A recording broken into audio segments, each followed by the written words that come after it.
ഭക്ഷണപ്രിയരുടെ നാടാണ് കേരളം. വീട്ടിലിരിക്കുമ്പോൾ ബോറടിച്ചാൽ പോലും ഒരു ചായ കുടിക്കാനായി പുറത്തിറങ്ങുന്ന മലയാളിക്ക് ചായക്കടകളും ബേക്കറികളും ഹോട്ടലുകളും റെസ്റ്റോറന്റുകളും ജീവിതത്തിന്റെ ഭാഗം തന്നെയാണ്. എന്നാൽ ഉപഭോക്താക്കളുടെ ഈ ഭക്ഷണപ്രീതിക്കിടയിലും സംസ്ഥാനത്തെ ഹോട്ടൽ റെസ്റ്റോറന്റ് മേഖല കടുത്ത പ്രതിസന്ധിയിലൂടെയാണ് കടന്നുപോകുന്നത്. ചെറുകിട സ്ഥാപനങ്ങൾക്ക് പോലും പ്രതിദിന പ്രവർത്തന ചെലവ് കണ്ടെത്താൻ കഴിയാത്ത തരത്തിലാണ് പ്രതിസന്ധി രൂക്ഷമായിരിക്കുന്നത്. റിപ്പോർട്ട് കാണാം.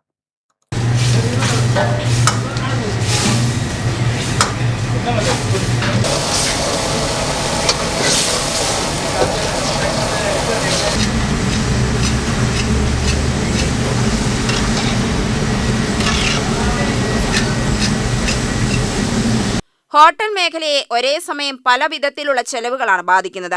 വാണിജ്യ ആവശ്യത്തിനുള്ള LPG സിലിണ്ടറുകളുടെ വിലയിലെ തുടർച്ചയായ മാറ്റങ്ങൾ സ്ഥാപനങ്ങളുടെ പ്രവർത്തന ചെലവിൽ വലിയ പ്രതിഫലനമാണ് ഉണ്ടാക്കുന്നത്. പാചകവാതക വില ഉയരുന്ന ഘട്ടങ്ങളിൽ ചിലവ് കുറയ്ക്കാൻ കരിയും വിറകും ഉൾപ്പെടെയുള്ള മറ്റ് ഇന്ധനങ്ങളെ ആശ്രയിക്കാൻ ഹോട്ടലുകൾ നിർബന്ധിതരാകുന്നു. എന്നാൽ ഇതോടെ കരിക്കും വിറകിനും ആവശ്യകത കൂടുകയും കരിവിപണിയിൽ ക്ഷാമം രൂക്ഷമാകുകയും ചെയ്തിരിക്കുകയാണ്. മലയാളികളുടെ പ്രിയപ്പെട്ട ഭക്ഷണ വിഭവങ്ങളായ കുഴിമന്തി, അൽഫാം, തന്തൂരി തുടങ്ങിയ ഗ്രിൽഡ് വിഭവങ്ങളെയാണ് കരിയുടെ ക്ഷാമം നേരിട്ട് ബാധിക്കുന്നത്. ഇത്തരം വിഭവങ്ങളുടെ നിർമ്മാണത്തിൽ കരിക്ക് വലിയ പ്രാധാന്യമുള്ളതിനാൽ കരിയുടെ ലഭ്യത കുറഞ്ഞതോടെ ഹോട്ടൽ ഉടമകൾക്ക് അധിക ചെലവ് സഹിക്കേണ്ട സാഹചര്യമാണുള്ളത്. കരിയുടെ പ്രതിസന്ധി മാത്രമല്ല ഹോട്ടൽ ഉടമകളെ വലയ്ക്കുന്നത്. അരി, ഉഴുന്ന്, വെളിച്ചെണ്ണ, പച്ചക്കറികൾ, കോഴിയിറച്ചി തുടങ്ങിയ അവശ്യ സാധനങ്ങളുടെ വിലയിലെ ഏറ്റക്കുറച്ചിലുകളും വലിയ ബാധ്യതയാണ് സൃഷ്ടിക്കുന്നത്.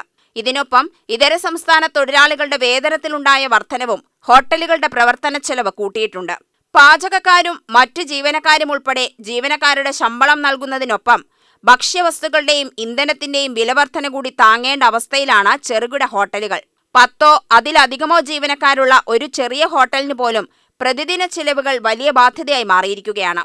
വാടക, വൈദ്യുതി, വെള്ളം, ജീവനക്കാരുടെ വേതനം, അസംസ്കൃത വസ്തുക്കൾ, ഇന്ധനം തുടങ്ങി ചെലവുകളെല്ലാം കൂടി കണക്കിലെടുക്കുമ്പോൾ നിലവിലെ വിൽപ്പനയിൽ നിന്നും ലാഭം കണ്ടെത്തുക ബുദ്ധിമുട്ടാണെന്നാണ് ഹോട്ടൽ ഉടമകളുടെ പരാതി. ഹോട്ടൽ മേഖലയിലെ ഏറ്റവും വലിയ പ്രതിസന്ധികളിലൊന്ന് ഉൽപ്പന്നങ്ങളുടെ വില നിശ്ചയിക്കുന്നതുമായി ബന്ധപ്പെട്ടാണ്. ഇറച്ചിക്കോഴി തുടങ്ങിയവയുടെ വില പെട്ടെന്ന് ഉയരുകയും പിന്നീട് പതുക്കെ കുറയുകയും ചെയ്യുന്ന സാഹചര്യമാണ് നിലവിലുള്ളത്.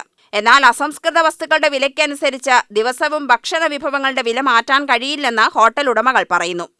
നിലവിൽ ഹോട്ടൽ ആൻഡ് റെസ്റ്റോറൻറ്റ് മേഖല വളരെ ഒരു പ്രതിസന്ധിയിലൂടെയാണ് കടന്നു പോകുന്നത്. കാരണം എന്താണെന്ന് വെച്ച് കഴിഞ്ഞാൽ 2-3 മാസമായി ഇപ്പോൾ ഗ്യാസിന് കിട്ടുന്നില്ല. കിട്ടുന്ന ഗ്യാസിന് വില 3050 രൂപയ്ക്ക് മേളിലാണ് നമുക്ക് കിട്ടിക്കൊണ്ടിരിക്കുന്നത്. ഗ്യാസിൻ്റെ പ്രശ്നം കാരണം വലിയ ചെറിയൊരു വില വർധനവ് നടത്തിയിട്ടുണ്ട്. അതുതന്നെ നമ്മുടെ നാട്ടിലെ ജനങ്ങൾക്ക് താങ്ങാൻ പറ്റുന്നില്ല. കോഴിമുട്ട 5 രൂപ 50 പൈസ ആയിട്ടുള്ള കോഴിമുട്ട ഇപ്പോൾ 7-8 രൂപ ആയിട്ടുണ്ട്. അപ്പോൾ ഒരു ബിരിയാണിയൊക്കെ കൊടുക്കുമ്പോൾ നമ്മൾ ഈ 2 പീസ് ചിക്കനും ഒരു മുട്ടയും വെച്ച് കൊടുക്കുമ്പോൾ തന്നെ നമുക്ക് അത്രയും കോസ്റ്റ് വരുന്നതാണ്. നമുക്ക് ഒരു 150-160 കൊടുത്തിട്ട് നമുക്ക് മുതലാവുന്നില്ല. അപ്പോൾ പ്രതിസന്ധി വളരെ രൂക്ഷമാണ്. സാധനങ്ങൾക്കെല്ലാം വിലക്കയറ്റം രൂക്ഷമായിക്കൊണ്ടിരിക്കുകയാണ്. അതുപോലെ മൈദ, ആട്ട, പാം ഓയിൽ, എല്ലാ സാധനത്തിനും റേറ്റ് കൂട്ടിക്കൊണ്ടിരിക്കുകയാണ്. നിലവിലിപ്പോൾ ചിക്കൻ്റെ ഗ്യാസിന് വില കൂട്ടിയ സമയത്ത് നമ്മൾ കുറച്ച് വില കൂട്ടിയിരുന്നു. അതിനുശേഷം പിന്നെ ചിക്കൻ്റെ വില കൂട്ടിയിട്ടില്ല. നിലവിൽ ആ വിലയ്ക്ക് തന്നെയാണ് കൊടുത്തുകൊണ്ടിരിക്കുന്നത്. കാരണം നമ്മുടെ കസ്റ്റമേഴ്സിനും അത് താങ്ങാൻ പറ്റുന്നില്ല. നമുക്കറിയാം അത് താങ്ങാൻ പറ്റാത്തൊരു പ്രശ്നമുണ്ട്. നമ്മൾ വില കൂട്ടിക്കഴിഞ്ഞ് കഴിഞ്ഞാൽ കസ്റ്റമർ വരത്തില്ല, കസ്റ്റമർ കുറയും. അപ്പോൾ വളരെ ഒരു പ്രതിസന്ധിയിലൂടെയാണ് നമ്മൾ ഹോട്ടൽ മേഖല കടന്നു പോകുന്നത്. അതുപോലെ ഇപ്പോൾ വിറകിനാണെങ്കിലും വിറകെടുപ്പ് എടുക്കുന്നുണ്ട്. വിറകിനാണെങ്കിലും വില ഇപ്പോൾ ഒരു തൂക്ക് വിറകിന് 60 രൂപ ആയിരുന്നത് ഇപ്പോൾ 100, 120, 110 രൂപ വരെയും മേടിക്കുന്നുണ്ട് ഒരു തൂക്ക് വിറകിന്. അപ്പോൾ എല്ലാത്തിനും വില വർദ്ധിച്ചുകൊണ്ടിരിക്കുകയാണ്. അപ്പോൾ സാധനങ്ങൾക്ക് വില നമ്മൾ കൂട്ടാനും പറ്റുന്നില്ല. ഞങ്ങൾ വല്ലാത്തൊരു പ്രതിസന്ധിയിലാണ് ഇപ്പോൾ ഈ മേഖല കടന്നു പോകുന്നത്.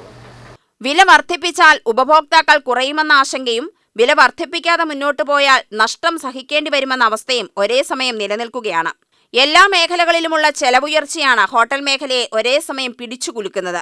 പ്രതിസന്ധി തുടർന്നാൽ ചെറുകിട ഹോട്ടലുകളുടെ നിലനിൽപ്പിനൊപ്പം മലയാളികളുടെ പ്രിയപ്പെട്ട ഭക്ഷണ വിഭവങ്ങളുടെ വിലയും ലഭ്യതയും വരെ ബാധിക്കപ്പെടുമെന്ന ആശങ്കയാണിപ്പോൾ ഉയരുന്നത്. UTV news, Palakkad.